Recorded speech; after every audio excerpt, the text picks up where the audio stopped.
Value-based pricing has to meet value-based selling in order to be effective.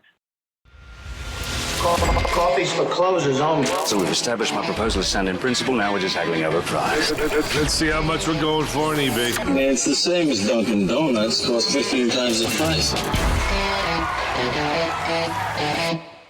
Today's podcast is sponsored by Jennings Executive Search. I had a great conversation with John Jennings about the skills needed in different pricing roles. He and I think a lot alike.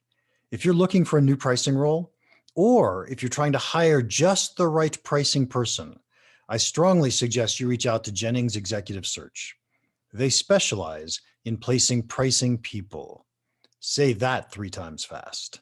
Welcome to Impact Pricing, the podcast where we discuss pricing, value, and the crazy interesting relationship between them.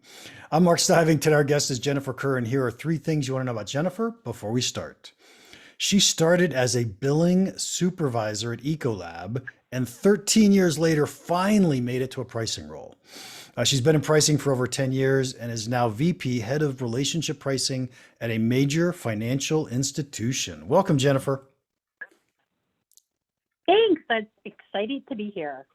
Good. Okay, so how did you get into pricing? How did you make that transition? So I feel like I dabbled in pricing a lot, billing deals with pricing. And then I actually went to a role that was before I did a time with incentive comp. I actually spent the time developing a pricing tool in-house. And it was really down to, that's where I really learned about the P&L, how to deal with a corporate account customer and how to think about profitability, and really spent some time designing a tool to make the sales team's life so much faster and easier when we were implementing price changes. So I spent a great deal of time there. Then I went into incentive comp, and when that time was over, I ended up doing some pricing strategy for the organization, which was really fun and interesting. Nice. Well, so let's talk about that first sales tool, or I'm sorry, the first pricing tool that you built real quickly. Was that mostly execution, or were you already thinking about value-based pricing that early in your career? So it was a little bit of both. I mean, the primary reason for it was really about execution. I mean, back in the early 2000s, we were still doing everything routing through the organization in paper. So it was really about getting the tool online, getting price changes in faster, so you could actually start to realize that revenue much quicker. But in that, we actually developed a little module called product solutions. And in that, we were giving some margin, and there was a little bit of value-based, right? So we start to think about, from a customer's perspective, what product they could or should be buying. It really came down to what was the product's use and how would you get it. And so we kind of started on that path then. Obviously, the results of that module was really focused on gross margin and operating income. But at the same time, you had to start to have that thought process, like, what does it look like? When you think about good, better, best, how do customers respond to that? How do they think about that? And what kind of products should you be offering your customers based on their need and based on the margins and profitability to your overall deal? Nice. So we may not have stepped back and said, what's the value a customer is getting and what price should we charge? But we were saying, here are the right products to be looking at for this type of use case or problem set that we're trying to go solve. And these are the ones that give us the best return. And by the way, it also helps our customer the best. So great. The best return at the best price. And again, they were very focused on operating income of the overall deal. But so this really helped them in that step to make the right choices. Yeah. So from there, you moved into, you said incentive compensation. I'm going to assume that was for sales. Was it for more than sales? Nope, just for sales. All right. So this is a big topic. Let's try to unpack sales incentive compensation. So before I even ask a pointed question, just wax pontifically about sales compensation for a minute, would you please? Sales compensation plans that don't drive behavior and incent people appropriately are useless. Yeah. We'll start there. It's really, I find, here's one of the things that I find very, very interesting. When you move into pricing, there's all this behavioral economics, how people buy, how people think, value add. You have all of that data. And when you move into sales compensation, there's almost nothing on how do you behaviorally incent your customers. And I think it's very, very interesting when you think about pricing and you think about good, better, best, and there's that concept of people self-selecting to the middle, when there's not clear differentiation in products or offering, or that clear differentiation isn't really expressed well, then people will self-select to the middle. And I saw that, like, our salespeople would self-select to the middle, and that would be the product they'd offer. And so one time a marketing executive asked me, I don't understand. If they sell the high-end product, the best product, they would get more money because it's more money. And I looked at him and I go, that's interesting. All they see is that it's 6% commission. And yes, I think intuitively they know that, it is the commissionable rate and 6%. I made that up. And, but, they know there's a rate on that. And they look at it and they say, as long as my paycheck's going up, I don't really pay that much attention because there's so many products in that. So for them to pay attention what the commission rate was on all of that really becomes hard and difficult, right?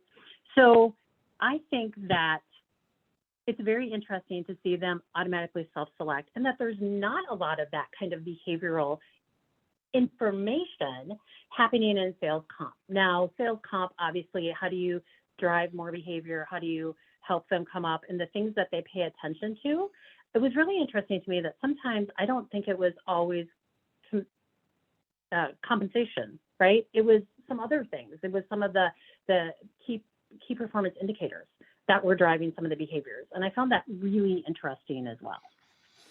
Okay, well, so it seems to me what you were just talking to me about is that we're going to pay commission based on revenue.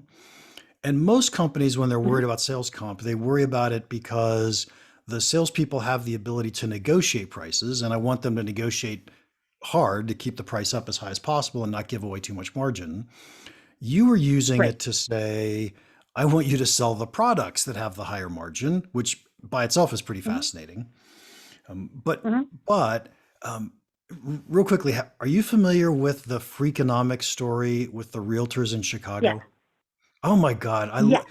Do you know well enough to tell it, or should I tell it real quickly? You tell it real quick. Okay. So the whole story was simply that in the first book of Freakonomics, they went out and looked at Chicago real estate agents, and they looked at the average discount and the average time that a house was on the marketplace. And that's because a realtor tends to get a flat commission. And, it's about 1.5% of the sales price goes into the realtor's pocket.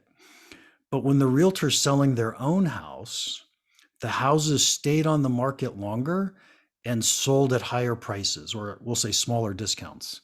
And the reason for that is the realtor at that point in time was getting all the gain, not just 1.5% of whatever gain comes in. And what that says to people like Jennifer and me is that salespeople, although they're incentivized because they get a portion of whatever additional revenue they achieve, it's not that important to them. And what we need to do is find a way to align their incentives with the company's incentives. Does that make sense to you? Absolutely. Totally agree. It's that alignment to that strategic initiative to really think about how the salesperson is really benefiting the organization and thinking about how they're benefiting themselves. It's creating that win-win, right? That mutually beneficial. Absolutely. Concept. Okay. And so now, what did you do? How did you fix the problem? How did I fix the problem? Well, so I think there's a couple different things, right? You have to start thinking about plan design. Is the plan right? If the plan is not driving the right behavior, then is it fundamentally an issue with the plan design, right? So you have to think about it from a couple different perspectives, the carrot and the stick. If you're in a sales job, it's about the carrot, not the stick. And how do you think about that? Does that mean the stick doesn't have a role? That's called performance, plans. That's your performance, appraisals, how are you doing, your goals in that. And that's where I think, and it's kind of an interesting, I think, dichotomy to say that that's where, does base salary matter? And what are the inputs in that matter to that? Because those are going to be clearly not commensable items, because you're not going to pay for every little thing. There's just part of fundamentally doing the job, which is your base salary. So I think that's a really interesting thing. So then I would say, and I would ask the question, is the base to commission to incentive, right, bonus, other things, is that the right makeup or not? And I think that is a very interesting concept, because we have, lots of consultants, and I've been to lots of conferences on this. And I think it's really interesting, because just like pricing, I don't think there's the magic formula. You got to kind of test and learn and see what's working, right? The real intent is going to be is to pull up those middle performers to more high performing, and pull the low performers up higher, or make it so maybe they don't want to work there anymore based on the comp plan. And that's harsh to say, but you can't have this 20% high performance, 60% in the middle and 20% in the bottom, because that's a really hard thing to manage when you're trying to achieve operational goals on revenue.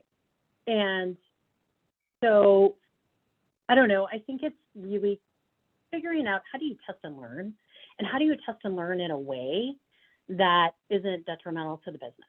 And I think that's the hardest concept, right? It's like, nobody wants to mess with sales compensation.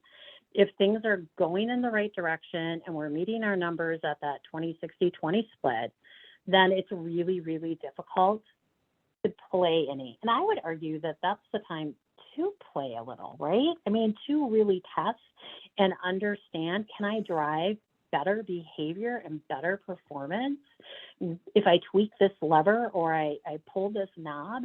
Like, does that drive more of the behaviors that I want to see? And I think it's better to do it when the flow of the river is going well, rather than when you're really struggling to meet sales. That's my opinion. But I think it's really hard for organizations to do that. Yeah, I might actually argue that it's always a good time to be thinking about sales compensation, right? If we're in trouble, let's think about it. And if we're going well, let's think about it. So that bottom 20%, yeah, thank you. I don't want the world to feel bad about the bottom 20%, because it's very possible they're just in a role that they're not cut out for, and that they'll have a much better life if they go find a different role that actually works for them, that fits for them. So I totally agree. And it could be another sales role. It's just the sales at this company aren't the right fit. Right. Maybe they don't believe in the product or something. Right. And so it just makes sense. So, okay. I spend a lot of time, when I think about sales compensation, I spend a lot of time thinking about the commission structure. And because that's where I see the individual behavior. Can I get a salesperson to win the deal at a higher price? But I never spend any time thinking about the base. Am I making a mistake by not doing that? Now mind you, I don't ever pay salespeople, so that's not the issue. But how does the base incentivize salespeople to win deals at higher prices?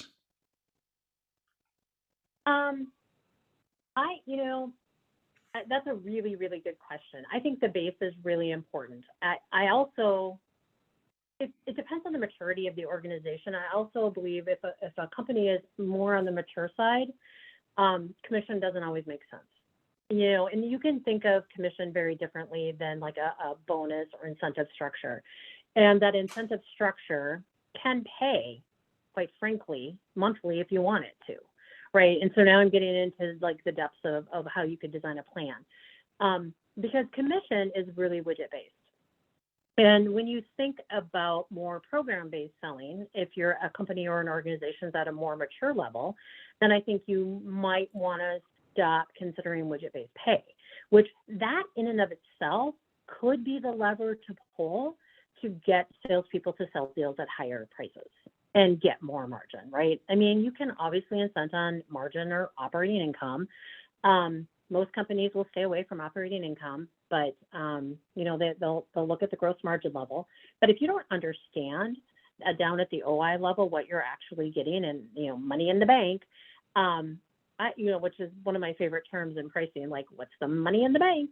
But if you're not paying attention to that, I think that can start to create some consternation. And if you move into and away from a commission base because of the maturity of your organization, and maturity is not to be mistaken with share, but if you move into a different kind of compensation structure, I do think base salary is really, really important because, and depending on the life cycle of closing a deal, right? So if you're closing deals, at a different pace, then I think it does become really important on the base salary, because otherwise you are going to risk attrition and losing those salespeople just because I got a mortgage to make, right? I mean, let's call it what it is. So to be fair, I'm not I I'm not suggesting we don't have a base salary. I'm suggesting I don't ever think about that base salary when I'm trying to think about how do I incentivize salespeople to sell at higher prices. Now, what I did just hear you say, and so I'm going to put some pieces together, which might make a lot of sense, is if I'm making some stuff up, but if I have a long sales cycle and salespeople have to eat, and by the way, we as an organization know what steps those salespeople should be taking in order to win those deals at high prices, I could be setting out KPIs to measure the steps and paying on KPIs, paying bonuses or incentive structures on KPIs, as opposed to waiting for the deal to come through and paying the commission. Is that what you said to me? Yes, that is definitely part of what you could do. I would say sometimes KPIs can, you gotta gauge and balance what's real and what's not real, right? So, don't over inundate sales sometimes with, the administrative oversight. That's part of the job. I get that. That's part of why you get the base salary. But at the same time, make them really strong milestones and levers. I think when you think about that and have a really good clawback, like have a really good consequence if you're faking it, right? Because, and I'm not saying salespeople do that. Certainly not implying that. There's a few bad apples in the bunch. Right. But really, think about, how do I claw back? How do I think about that? How do I deliver that pay in a way that makes sense and in a way that can help the organization and help the salesperson really propel and want to move forward and want to continue to close deals at higher prices? Yes, what I find hard about what we're talking about right now is, let's pretend that I know these are the 3 steps that it takes to go close a deal, and I'm going to incentivize salespeople to go do these 3 steps. It turns out there was a 4th or 5th step in there that I didn't really know about. And so they do those 3 steps really, really well, and we never close any deals. But I'm paying the heck out of them because they're doing what I told them to do. That's where I think you need to have that strong kind of sense of, are you going to claw back if the deal doesn't close? Mm-hmm. So if you have 4 or 5 steps and you're not aware, then the design might be off, right? I mean, like, work Absolutely. with the salespeople. What are you doing, right? I go back to then, is the plan design right? So, I mean, that's fun. And plan design's hard. I mean, Well, I know some people in the space who do a really great job, and they have fantastic ideas. And certainly, you want to be as directionally accurate and as close as you can be. So. yeah, that's actually what I was referring to, as me as the plan designer messing it up, not the salespeople cheating, Yeah. right? Because they're doing exactly what we pay them to do. Yeah. And I love salespeople Yeah. in the sense that you can predict how they're going to behave based on how you pay them. Yeah. Yeah. Assuming the incentive plan is actually doing the incentive. I mean, I've seen good plans. I've seen plans that don't really work as well as they should. That's what I mean by the carrot and the stick. Definitely incentive plan is the carrot. I've seen the stick come in and certainly overlay the carrot, right? And that's fine. I mean, but I don't know that it's fine moving forward. Like, I don't know that the next generations, the millennials and the Gen Zs are going to really respond to that as well as, maybe prior generations have. So, it's also that being thoughtful on who are the salespeople and what are they doing? And incentives matter, and make them meaningful, and understanding that, these people are out there, and sales is hard. Like, it's not easy, right? Sales are hard. And that's where I think as pricers, we can certainly help frame up that value base, that value pitch, that value, and flip it into value-based selling. And, I think organizations that really focus on that end up winning more than they end up losing. Yeah. So can I say one of the reasons why I think I'm a good pricing person, and why I empathize with salespeople is because I was a horrible salesperson for 5 or 6 years. Well, experience is the greatest trainer. Exactly. I had to find something I could do, right? So Yeah. you said the word selling value, and I dearly love that topic. It's the topic of my next book. When you think of the word selling value, what are you thinking of? So when I say selling value, I think it's how does my product, how does my service impact the P&L of the person I'm selling that to, whether it's B2B, or how does it impact the household that I'm selling this to, right?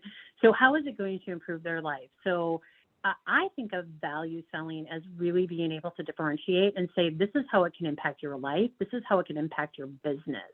And to me, that's value selling, because you're not starting with price. And if you start with price, you've already lost Right. in the war of price, right? We Yeah. know that. Absolutely. So I definitely think it's the coming at it from that mindset. Like, how is this really going to benefit the customer? It's not about me. It's about how my product can solve your problem. It's about how my product can improve your operation. And, again, whether that's B2B or B2C, it's just different words. And when you think about that, I think that is how I think about value-based selling. I think that was a great answer. Why is it that salespeople don't do that naturally? Because it just seems so obvious. Hey, that's a really good question. Is it overly presumptive? Have I not done a good job establishing the need of the client? Have I not done a good job understanding the problem statement? I think it's those things. And, you probably get as many emails and sales pitches as I do, either on LinkedIn or in my job. And it's always about, you need this. And I'm like, I'm not even the right person. Like, I don't do that. Yeah. It's just really interesting that they're assuming the need. They're assuming this, and then I need five minutes of your time to tell you why you should look at my organization.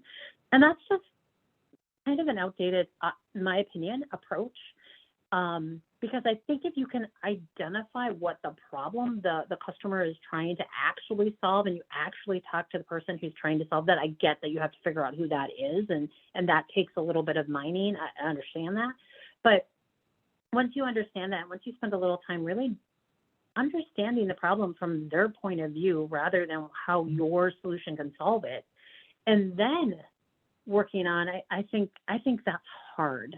I think that's harder than some of the other traditional methods that have worked in the past, but quite frankly, I don't think are as successful today. Yes, and if we're talking about salespeople selling, then I'm less worried about the email. What's my marketing message, and I'm more worried about what's the conversation look like between the salesperson and the potential buyer. And the feeling I get is that salespeople have, it's either going to be a slight bit of laziness, or it's going to be the curse of knowledge. And that is, well, I know my product so well. I know that this feature solves that problem. So I just say the feature name, and you should know that it solves your problem. I don't even have to bother going to that level. And I think that many people don't know what problems our features solve. I would agree with that.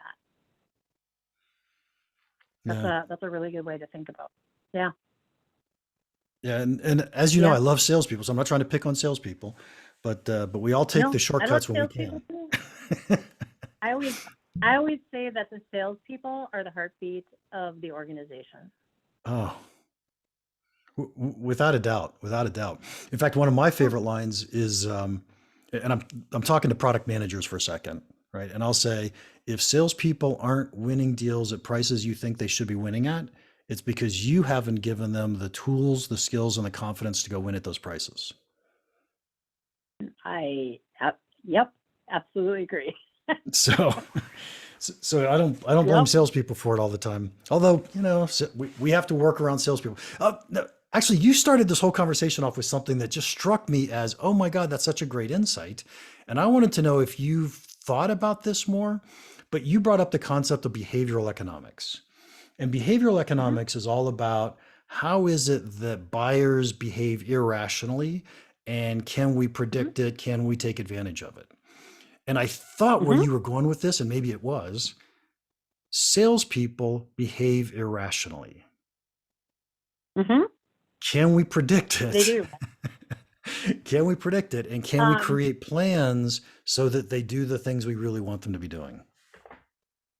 Now, not that I would want to confess to this, but I might have leveraged some behavioral economics and some behavioral insights, and I might have used them on a few salespeople or the entire sales force once or twice in my own little Wicket test and learn. And yeah, it works. Like it works, right? So, because so it's can people. It's right. people, So can you right? share a It's technique behavior. that you tried?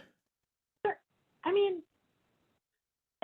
the concept of friction, right? The concept of that if I tell salespeople, you need to go in and put this price in because I have done the full analysis and it comes out that I need the weighted average pricing to be X and I need you to enter that in the system, they won't do it.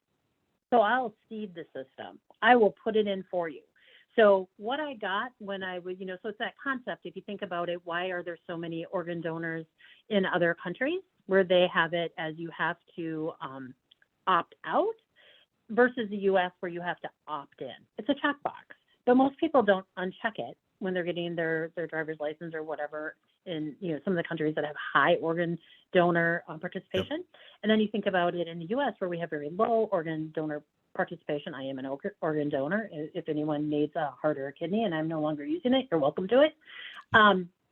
But so why is that such a hard thing to do?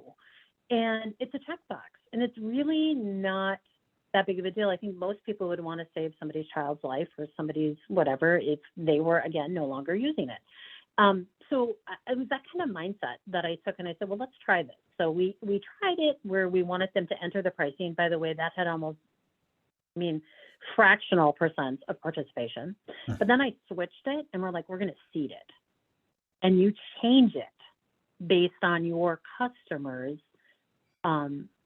reluctance for that one product to go up X amount. And you know what happened? 98% stickiness. So that was a huge change in how we actually got some pricing that we needed on products that were quite frankly a little undervalued. And most customers didn't say anything. There was a few, right, that, hey, nope, that product can't go up that much, whatever. So, you dial it back, okay, let's talk about it. But that 98% stickiness had a huge impact on the overall margin attainment, that the goals that we were shooting for. That is a fabulous example. Can I share one with you now? Is that okay? Yeah. Since you brought up the word friction, one of my favorites is imagine for a second that we give a sales force a discount authority level, and we've assigned them 5%. So you can discount to 5% without asking for permission. And of course, what you end up with is every deal is a 5% discount. What we did at one client was we said, okay, you've got 5% discount authority, but if you're going to discount any more than 4%, all you have to do is send an email to your boss and explain why you're doing that. Guess what happened? 4% was the new floor. 4% was the new floor. And it's because that little bit of friction, it's like, well, I don't really want to have to do that. And if I could win at 5, I could win at 4. So we'll just do that. Again, they're predictable. And, Yes. Again, fight for the things you have to fight for, because that's fair.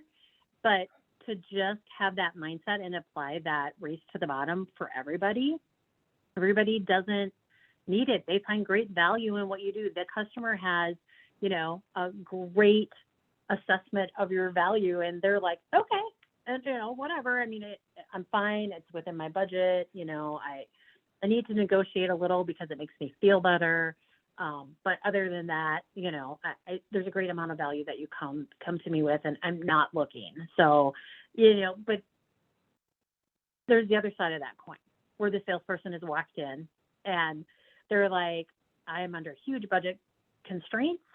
I have enormous pressure to deliver more profitability at my organization level, and I cannot pay this, right? And so I almost feel like that haunts some salespeople. It is almost Halloween, right? It haunts, and I think that haunting is really in their psychic and can really just that race to the bottom kind of concept of like, I want to take the path of least resistance. And I don't want to say people are lazy, but I love the analogy of like, it's like water.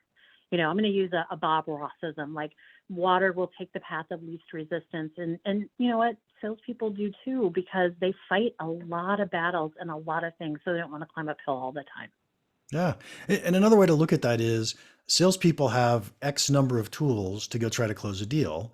And one of those tools happens to be price. Why would they not use that tool along with all the rest of the tools? Right. It's just we have to help them not lead with price. Yes. Yes.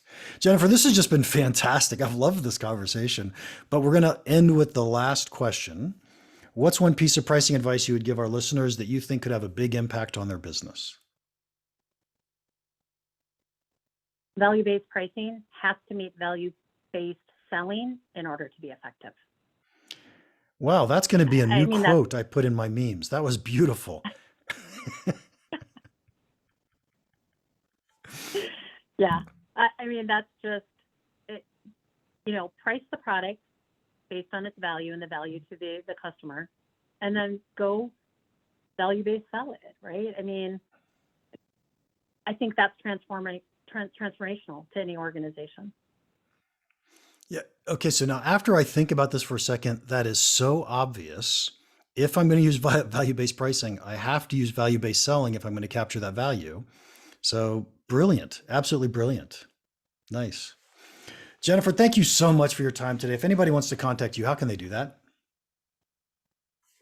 You can include a link to my LinkedIn below. I will get you that information, or I think you have it.